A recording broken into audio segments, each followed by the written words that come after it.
Les systèmes de catalyseurs à double sonde lambda apparaissent suite à la mise en place des systèmes électroniques de diagnostic embarqués EOBD et EOBD2.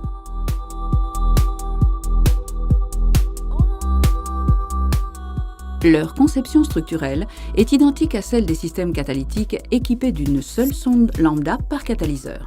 La différence est constituée par le fait que ces systèmes disposent d'une seconde sonde lambda supplémentaire qui se trouve en aval de chaque catalyseur.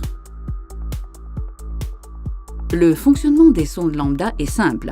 La première sonde lambda, à bande large, contrôle le mélange et informe l'unité de commande électronique de façon précise de la quantité d'oxygène présente dans le mélange.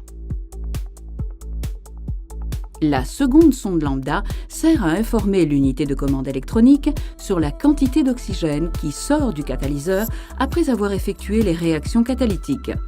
Grâce à cela, l'unité de commande électronique contrôle à tout moment que le catalyseur fonctionne correctement.